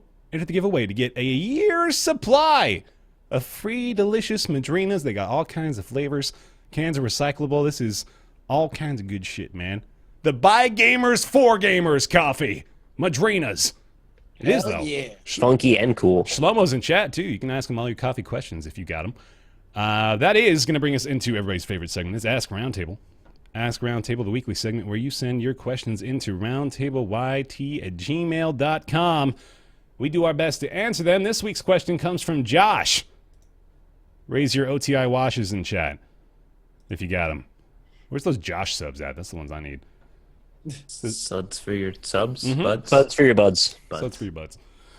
Hey guys, been a fan for a long time. My question for you is this.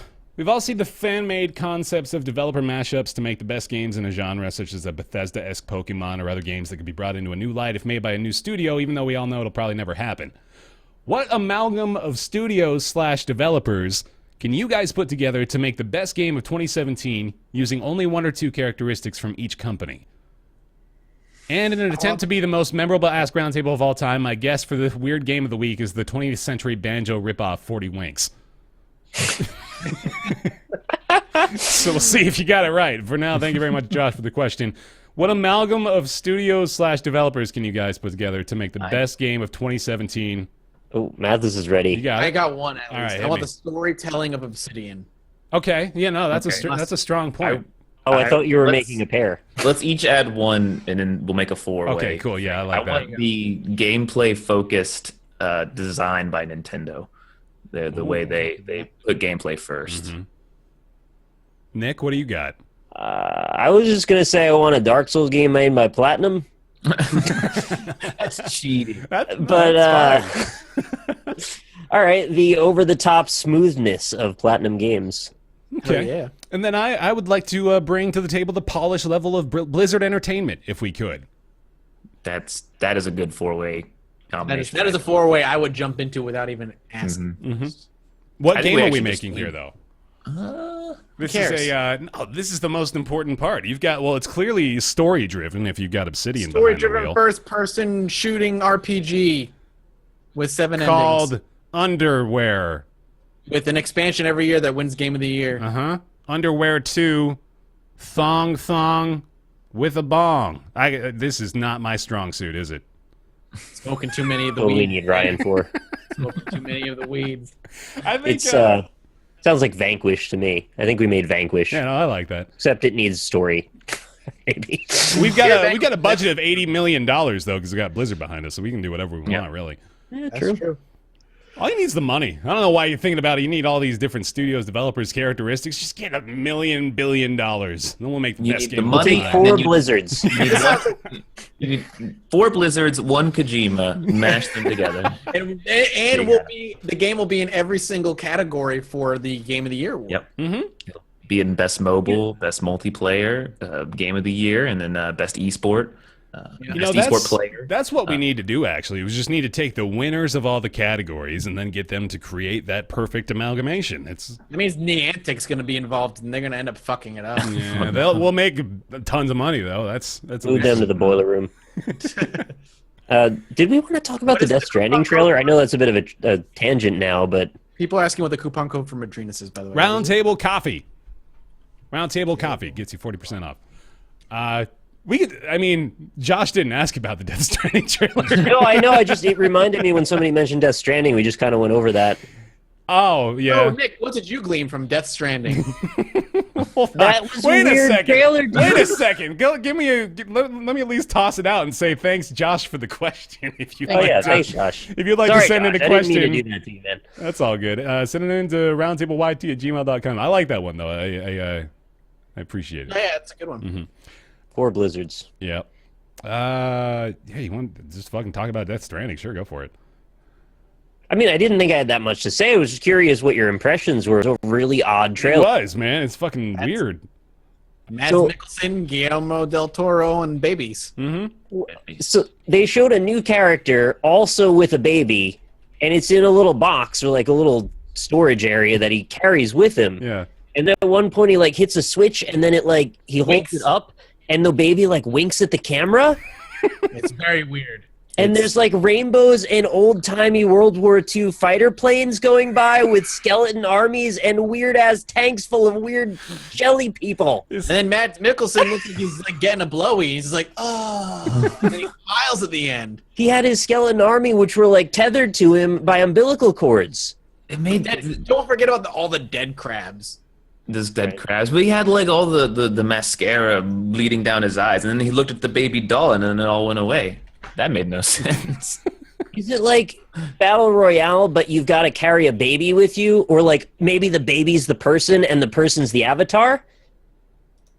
I don't. Does think it switch your body into a mind of a baby and then you control a human-sized body?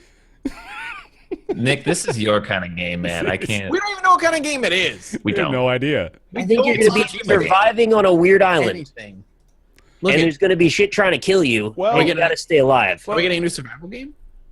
I think so. Shit. I'm guessing it's a survival game based on what we've seen. Speaking of weird games, it's time for everybody's favorite segment after their favorite segments. Okay. Nick's shut- Weird Shut it all down. Games! Weird games, Nick's weird games. Probably Japanese in an RPG. They're Nick's weird games. Nick's weird games. Thank you very much, Dylan, for the theme song. Appreciate it. This is Nick's Weird Games. Every single week, Nick's going to go grab a weird game from his catalog of Very Man Nick's Weird Games. We're going to try to guess what it is based on hints and clues and suggestive motions that Nick makes.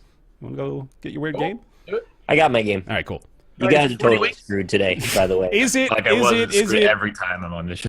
Is It was it not the 90 20th century banjo ripoff 40 Winks? 40 winks, No, whatever it's winks. not. Wasn't All right. winks. Sorry, Josh. All right, let's do it. All right, here we go. Cat is hidden. I'm ready. Yep. Okay, so it is probably Japanese, and I believe it's an RPG. So, Probably Japanese. well, That's not okay, a so good let me start. explain my reasoning behind that. It's got the strangest smattering of developers that I've ever seen. Oh no. Okay. So, okay, sorry, publisher is what I meant. Developer was Delphine Software International, It sounds familiar. or DSI as they wrote on their covers.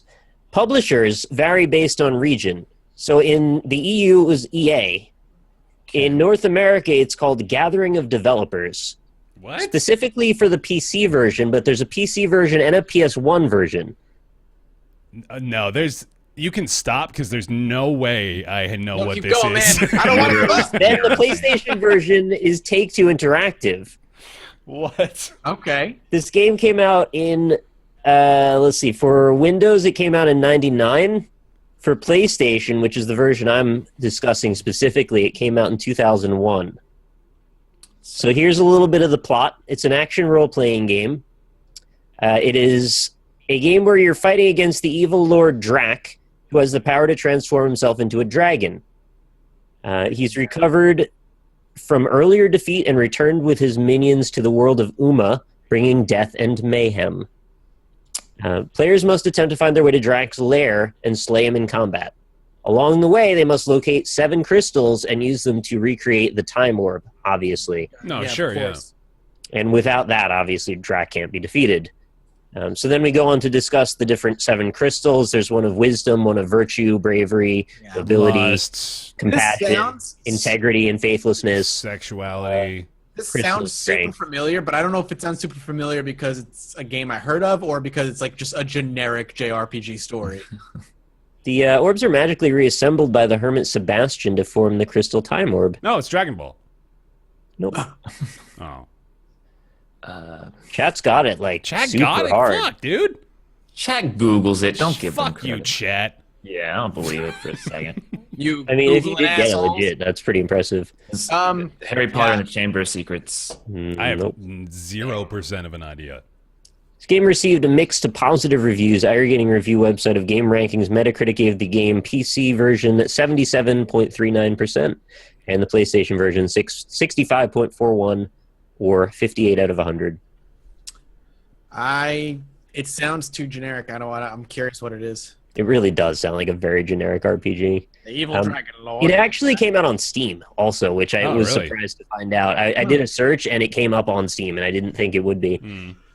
Game also has 2 different titles depending on if it's the UK version or the American version, but the main title is the same. It's just got a subtitle in the UK version. You guys giving up? Yeah, tapped out. All right, game is called Darkstone. What on earth? And in the UK, it was called Darkstone Evil Reigns. Darkstone. It doesn't even look familiar. Look deep inside yourself. Is there a dragon slayer within? I mean, Oh, Will Skyrim. you be my hero? No. An immersive RPG with vivid graphics and addictive gameplay, 8 playable characters, and 32 environments. What? More than 200 enemies and interactive characters, more than 30 types of weapons, and 32 different spells. They're really stuck on that 32 number. I like it. Is this They're a listing an 32-bit Isaac game? update or something. Well, yeah, it came out on PlayStation, so 32-bit. Yeah, that makes sense. Take-Two Interactive. All right. That's a Let's weird see. Who game. got it in chat first? This is one that I honestly know almost nothing about, and I just happen to own it for some reason. I'm not sure why I have it. I'll have to accept the UK title since, it doesn't really matter. Yeah. But I see Dudoc22 looks like the first person to get it in here, so congrats to you. Nice. So the fun fact, the director of Darkstone was also the director of the 2012 release Amy, the survival horror stealth game. The game did really badly. Yes, it did. It's just Sorry about that. That's just a fun note for everyone. I don't think I'll ever be able to guess a Nick Weird game. I've never gotten even close to Tough, one. dude. I started this segment with the anticipation of maybe getting 1 or 2 over the course of 2 years, and I've stuck to that path pretty well. You've gotten 1 or 2. Yeah, exactly. Honestly, you've gotten probably 30 of them by now. As a collective, I think 80% of that is Mathis. It's the Yeah, GameStop, maybe. man. Yeah. You work at GameStop, you see so much random bullshit. The weirdest game I owned was like Kelly Slater Pro Surfer for the GameCube. That's pretty weird. It's like I had my stint when Nick was gone. I had to do Bear's Weird Games, and that was the one weird game I own, which is Legend of Legaia on the PS1, which isn't even that weird. It's just an wouldn't RPG have that a gotten lot of that people one. didn't know. All right, awesome. Well, thank you all very much for watching another episode of Roundtable Live. Hope you appreciated it. Again, we just want to thank you, Madrinas, Brought to as you well. by Madrinas. Madrina's Delicious Coffee. You can go to madrinascoffee.com/roundtable, and you can enter into the giveaway to get free coffee for a year. And use the coupon code Roundtable Coffee. 40% off. 40. Right there. And there you go. 40. I don't know how to, I'm trying to do it backwards into the webcam. It's hard.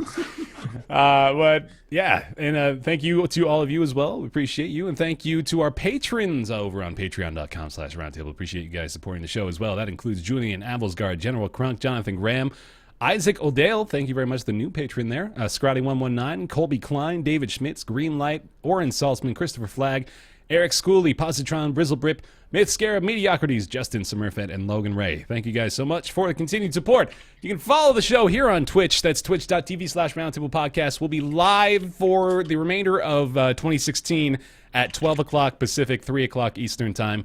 And we'll be going back to the 3 o'clock Pacific Time at the start of 2017. And next week is a big week. Yes, next week we'll have Eminem McMillan on the show. It's going to be a lot of fun. The Last Guardian will have been out. That's true, dude. Oh, God, that's next week. That'll be out. Not only that, Oh, next too week's much. show is Edmund McMillan, The Last Guardian, and it's episode 69. It's just, Shut yeah, up. that's appropriate. Yeah. It all landed there. it I is, like it's that. all Yeah. pretty beautiful. So looking forward to Gotta play that. Final Fantasy this weekend. Well, you could probably beat Last Guardian in like 2 hours. Yeah, it's only going to be like, 90-minute experience. Poor bear. So we're ending, but Ryan apparently is on now playing. Fuck Candy yeah. Okay, everybody, we're going to host We it. gotta go watch that. Go I check it got out. Yeah, what's the link? What's the Twitch channel for the Twitch.tv/Amazon App Store. Amazon App Store? Because of course that's what the fucking URL is. Of Okay. course, that's what it is. The chat's full of EFX for right now. Oh, really? Yeah, it is. Twitch.tv/Amazon App Store. That's where we're all going. Watch Ryan compete in the Champions of Fire tournament over there, and we'll see you next week here on Roundtable. I'm gonna get the music. See you next week. Hold on, I can't find it. Oh God, I should have this open. Say bye to Mathis before he gets absorbed into the darkness for Yeah. good. You're so dark now, I can't hardly even see your face anymore. Oh God, Disappearing into the darkness. Goodbye. almost there. You see all these open folders clicking? There we go. All right, thank you for watching. Take it easy. Goodbye. Later, everybody.